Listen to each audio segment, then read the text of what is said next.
All right, guys, before we get started, a big thank you to our partner, Microsoft Windows 11, the official operating system of the NFL and the exclusive sponsor of the LA Chargers. The all-new Windows 11, they're here to bring you closer to what you love, like the LA Chargers in the final drive. Learn about all these awesome new features of Windows 11 at windows.com. And welcome in to a Week 8 edition of the final drive. Chargers lose to the Patriots 27-24. Joined by Hayley Elwood. And Hayley, it started promising the first quarter and a half, and all of a sudden I think the offense hit a lull and the Patriots took over, won this football game.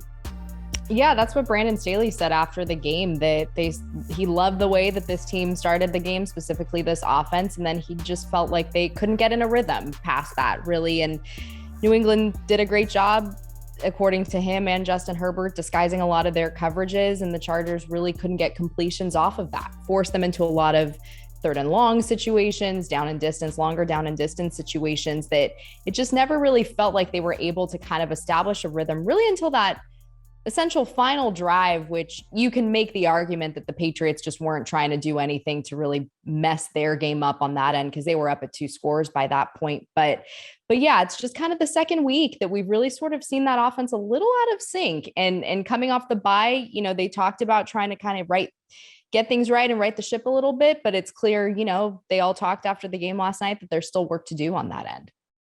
There is. And you look at Justin's numbers, just not what we're accustomed to seeing from him. 18-35, 223 yards, pair of touchdowns, pair of interceptions. A former Charger, Adrian Phillips, spoiling Halloween in LA for the Bolts. Those were essentially the difference. 11 points off of those 2 interceptions, one of them a pick 6. AP kind of ruining Halloween for the Chargers, Hayley.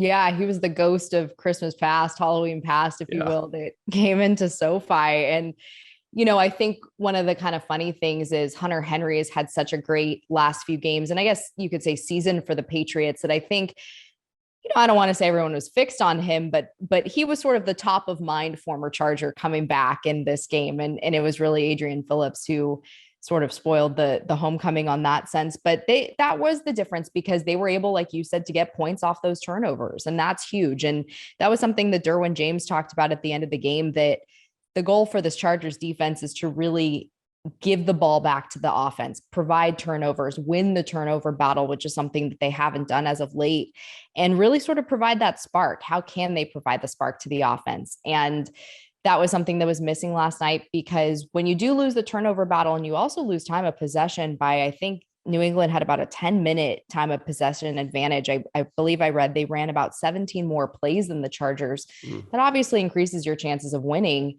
and you don't want to be on the losing side of that for sure.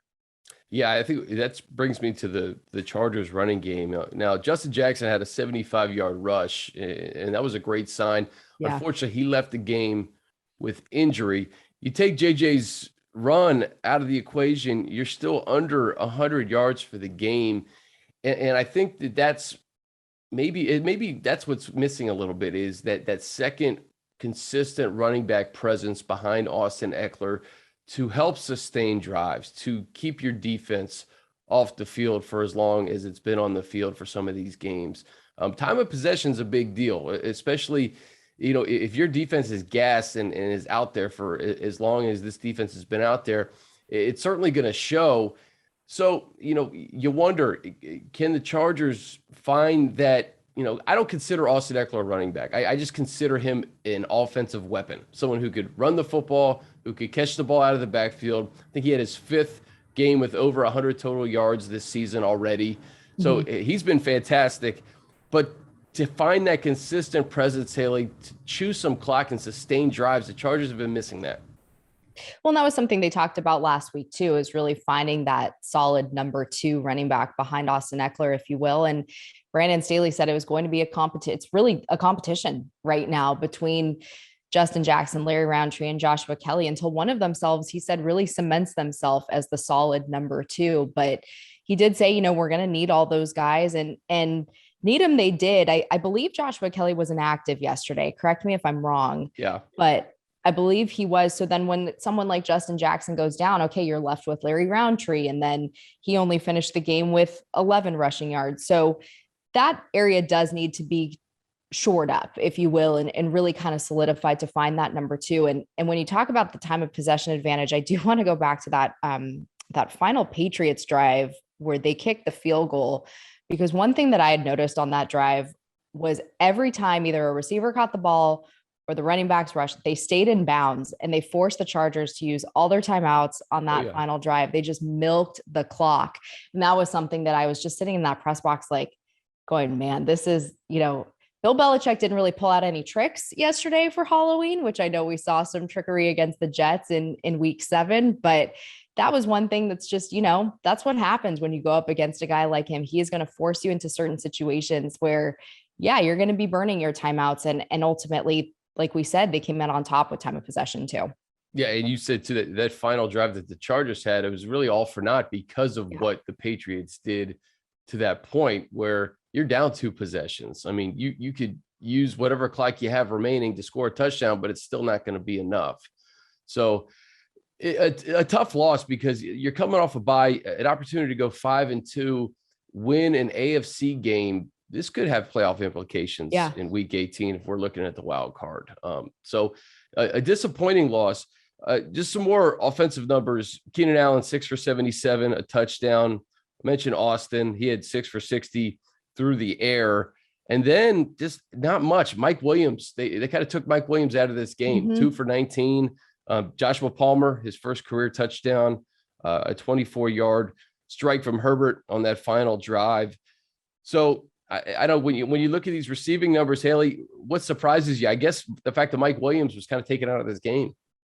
Yeah, I would say that. And we saw that against, I'm blanking now, but we saw that was it the Raiders game or the Browns?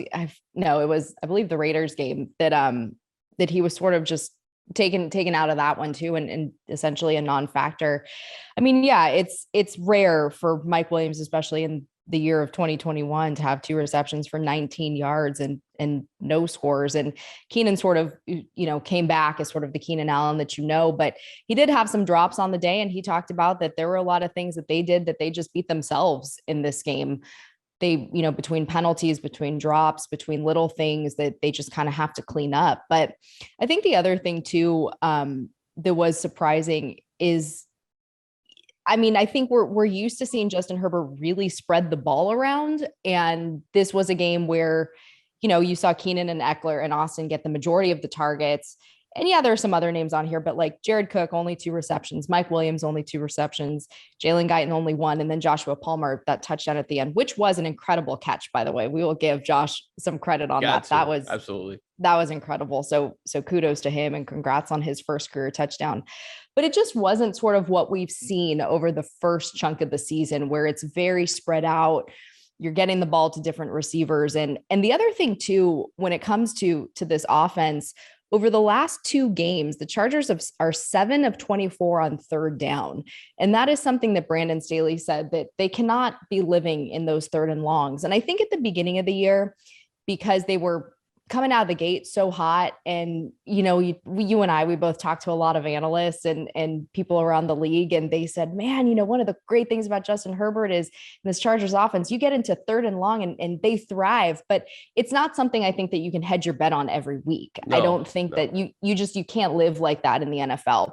And so converting 3rd downs, which was a strength of this team at the beginning, is now sort of becoming something that they need to work on. But all of that, like you said, kind of coexists together, getting the running game going, getting more guys involved in the receiving game, and really just being on the same page with everyone. And to Keenan's point, limiting some of those mistakes that they felt like they made themselves, that they can hopefully shore up and clean up as they move forward. Still got 10 games left. I think this is one of those funny things. You and I have talked about this too, that when the season added an extra week, it was like, oh, all right, you got an extra game. Right now, it feels very long. It does.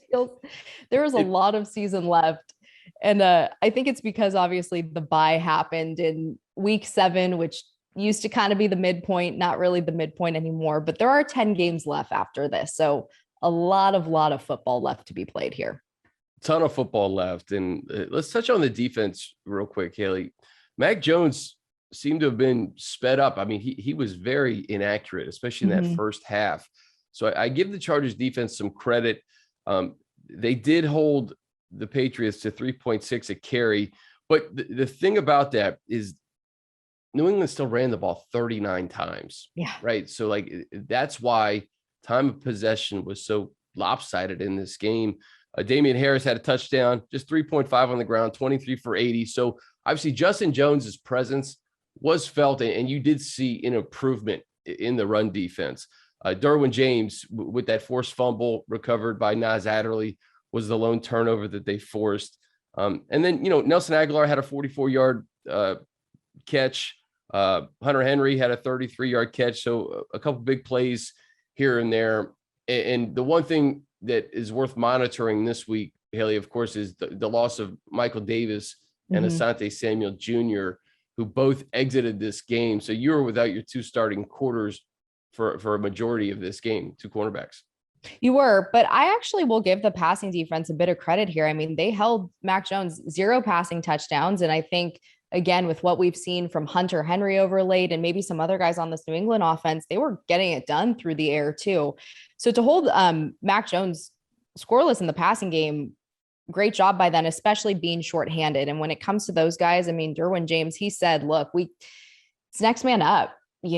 That's what this league is. It's what we have to do. And we'll see. I know Brandon Staley will obviously speak later today, and we'll get a better idea on those two guys as this week moves forward, given that it's only Monday. But it was great to see Justin Jones back out there and really make an impact. And that's sort of, though, been the theme of this Chargers defense and team all season long and really who they are as well. Guys get dinged up and nicked up, and it really is, moving on to the next one. But also big credit having Drew Tranquil back too, because when you look back at that Baltimore game, I mean, they had really essentially almost no linebacking core and missing the presence of Justin Jones. So Kenneth Murray, hopefully he'll be back soon too. But yeah, you get pieces like that back, and it sucks when a couple of those corners go out, but like DJ said, it's next man up and they'll figure it out.